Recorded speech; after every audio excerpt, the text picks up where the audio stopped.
Watch closely. You are looking at the last one. Every animal of its kind that came before is already gone. And in 3 years, this one, pacing a concrete pen on the far side of the world, will be gone too. When it opens its mouth, it gapes wider than the jaws of any dog alive. They called it a tiger for its stripes, and a wolf for its face. But almost everything we believed about this animal was wrong, including the reason we killed it. Its closest living relative is small enough to sit in the palm of your hand. And a century after we watched it die, a laboratory is trying to bring it back. 200 years ago, the ships came south and they brought sheep. The settlers carved farms out of the Tasmanian bush on land that had belonged for longer than memory to a predator. Perhaps 5,000 of them still move through the island's forests, wary and secretive. To the newcomers, they were a problem waiting for a solution. The stories started almost at once. A farmer would find a dead ewe at dawn, its throat torn open, and everyone knew what to blame. In the retelling, the animal grew. It killed for sport, drank the blood of the flock, and left the meat. Became a monster, cunning and insatiable and everywhere at once. So they put a price on its head. A private company offered the first rewards. Then the government made it official. £1 for every grown animal, 10 shillings for every pup. A shy forest hunter had become a kind of currency. The men came with guns, snares, dogs, and poison. This was not a hunt, it was a clearance.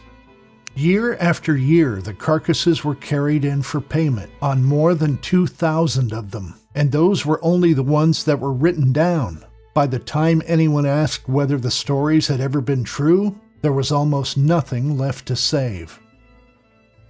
For all the fear, almost no one asked the simplest question. Not whether it was guilty, we'll come to that, but what it actually was.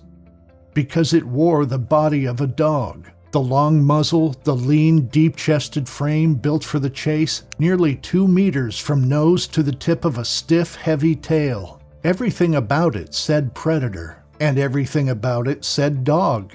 And then you would see the pouch. It was a marsupial. It carried its young the way a kangaroo does, sealed blind and half-formed into a fold of skin. Its nearest living relatives aren't wolves or foxes or dogs of any kind. They are the Tasmanian devil, the quolls, and at the far end of the family, a carnivorous marsupial that weighs around 15 grams. And in this animal, it wasn't only the females that carried a pouch. The males did too. This is convergent evolution. Hand the same problem, how to be a fast, sharp-toothed hunter, to 2 lineages that split in the deep past, and every so often they build the same animal on their own. The dog's body was engineered twice, once in the north in the ancestors of the wolf, and once here, at the bottom of the world, in a creature that never shared a step of that road. And the resemblance runs deep. Measure the skull by its shape alone, and this marsupial falls closer to a red fox and a gray wolf than to the devils and quolls it is actually related to. Its own family would not recognize its face. So evolution built the wolf a second time, which leaves the one question that should stop you cold. How? Start with time. The wolf and this animal did share an ancestor, but you have to go back 160 million years to find it, when dinosaurs still ruled, and that common grandparent was a small shrew-like thing in their shadow.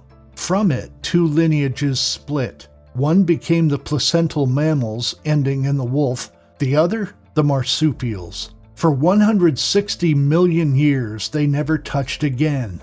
Separate continents, complete isolation. And at the end of that road, both of them on their own built the same predator. Here is what you would assume, that if 2 animals end up identical, evolution solved the problem the same way. The same switches, the same genes. It didn't.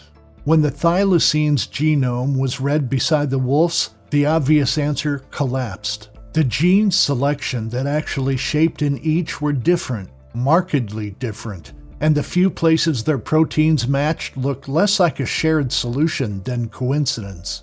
So how do you build the same animal twice without the same genes? You change how the genes are read. Every mammal carries much the same toolkit. What differs is the instructions. The switches deciding when and where each gene fires as the embryo forms. The two converged not by rewriting their genes, but by rewriting those instructions, most of all in the parts that shape the face and jaw. The same bricks, a different blueprint, the same house. But a shape can be copied. What runs beneath it cannot.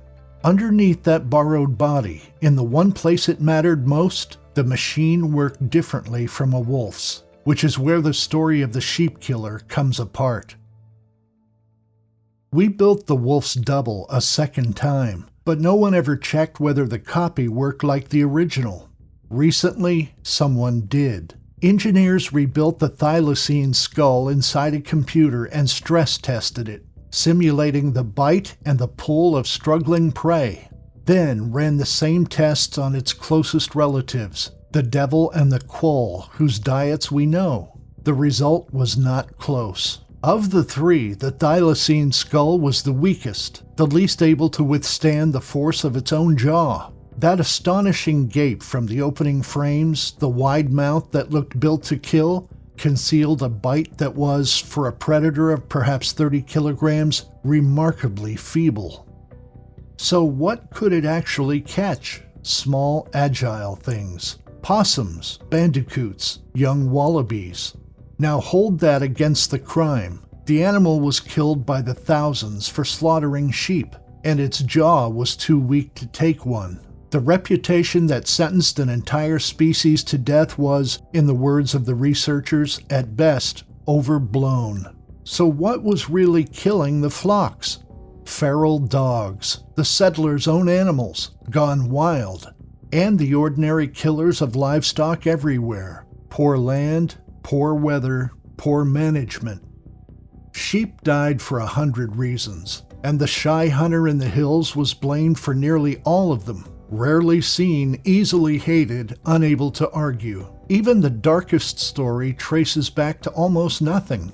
A single second-hand account hardened by retelling into fact. By the end, at least 3,500 had been killed, the full price of a species erased for something it could not physically do. And the cruelest part? The sheep were never the real threat to its survival. Long before the first settler raised a rifle, the thylacine was already walking a knife edge, for reasons buried in its own body and its own deep past. The knife edge had two edges. The first was written in its genes. Read the thylacine's genome and you can wind its history backwards like a clock. What you find is a species in slow decline, not for centuries, but for tens of thousands of years, long before any humans set foot in Australia. Between 120,000 and 70,000 years ago, during a global cold snap, its numbers crashed and its diversity fell with them and never recovered, leaving less room to adapt when the world changed. And its body offered no more comfort. A predator that can take only small prey is a specialist, magnificent and fragile, with nowhere to turn when the good times end. Now look at the map. For most of its existence, the thylacine did not belong to Tasmania at all. It ranged across the whole Australian mainland and into New Guinea, the predator of a continent. And then, a few thousand years ago, it vanished from all of it. Every last mile, except one island. Something had arrived. The dingo. A true dog, the very thing the thylacine only resembled. It hunted in packs. The thylacine hunted alone.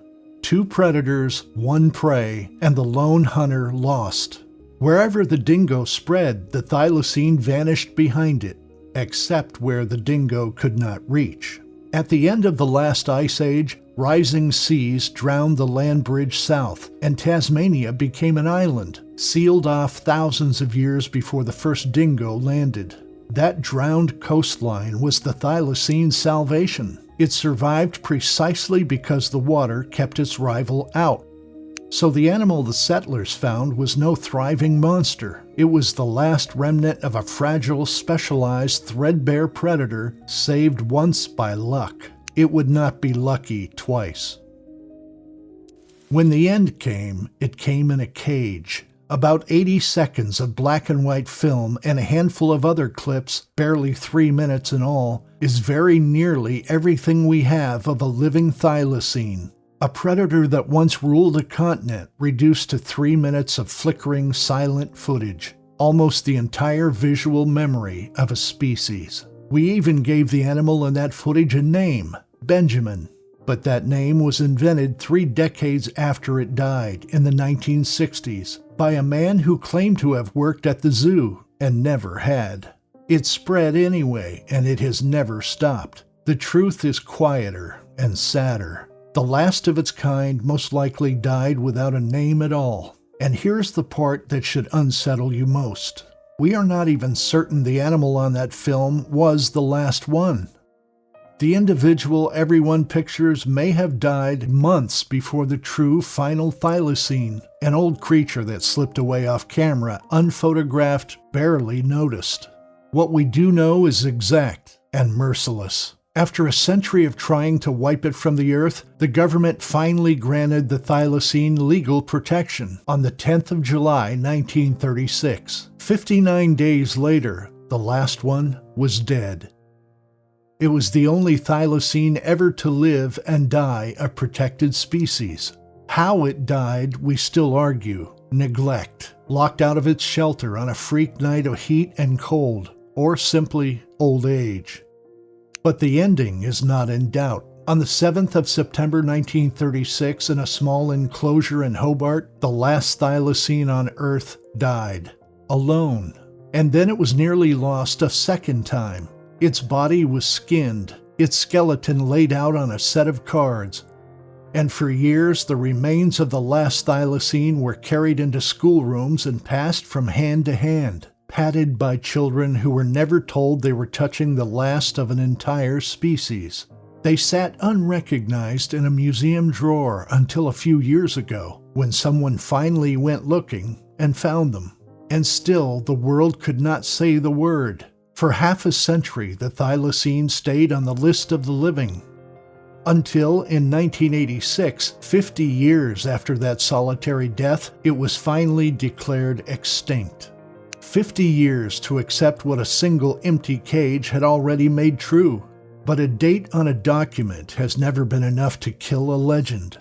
Because by then, out in the Tasmanian bush, people had already begun to see it again.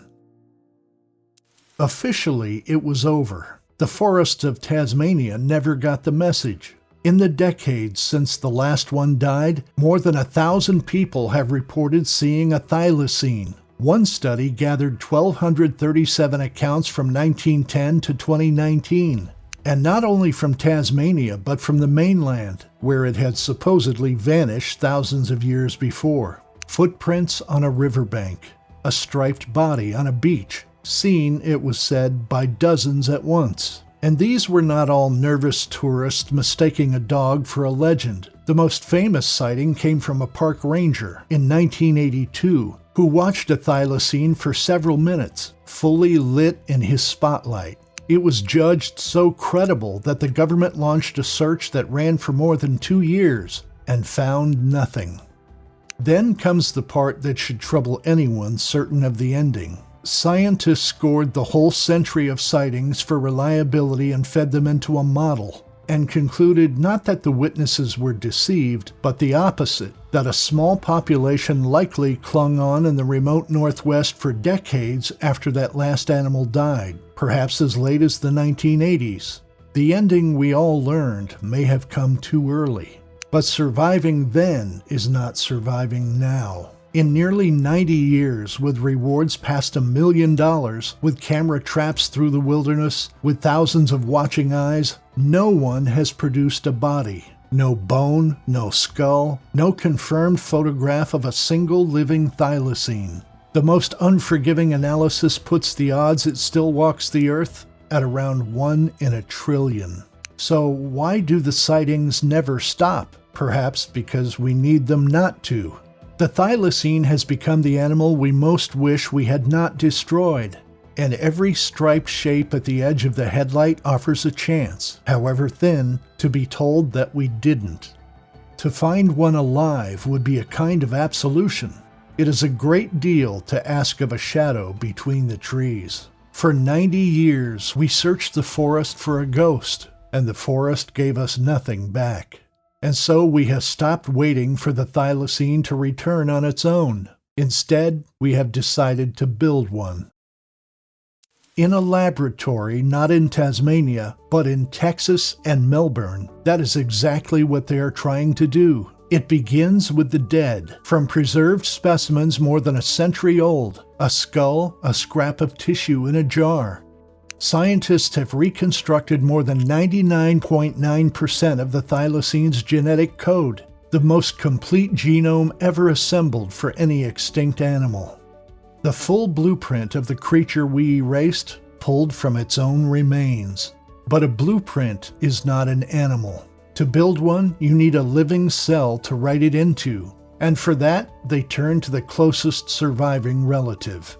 The 15-gram marsupial we met earlier, the fat-tailed dunnart, a tiny ferocious carnivore into whose cells they are now editing the thylacine, one instruction at a time. Already more than 300 changes to a single cell, the most heavily edited animal cell ever made. And here the story folds back on itself. The very switches that sculpted the thylacine's impossible face have been found, and are being written into that dunnart cell, teaching the tissue of a tiny marsupial to build the skull of a vanished predator. The machinery is falling into place. They have grown marsupial embryos more than halfway to term inside an artificial womb, and they have shown the method works. In 2025, the same company revealed living pups carrying the form of the dire wolf, gone more than 10,000 years. By their own estimate, a thylacine could walk in Tasmania again within a decade. And yet, step back, and a strange, familiar shape appears in it. What they are building is a dunnart, reshaped gene by gene into the likeness of something it is not, the very thing this whole story has circled from the start, a body wearing the form of another, a resemblance engineered. So the oldest question it ever posed returns one last time. Would the thing they make truly be a thylacine, or the most convincing echo of one ever built? It would carry the code, but not the life that came with it. The knowledge lost with the last of them. The unbroken line reaching back to the age of the dinosaurs. The final death alone in that cage. And people are divided on whether we should even try. A debt we owe the animal we destroyed, or a comfort that makes losing the next one easier to bear. 100 years ago, we had the power to end this animal, and we used it. Soon we may have the power to call something like it back. What we do with that power, and what we would truly be holding, is a question we can no longer avoid. Because the answer is almost here.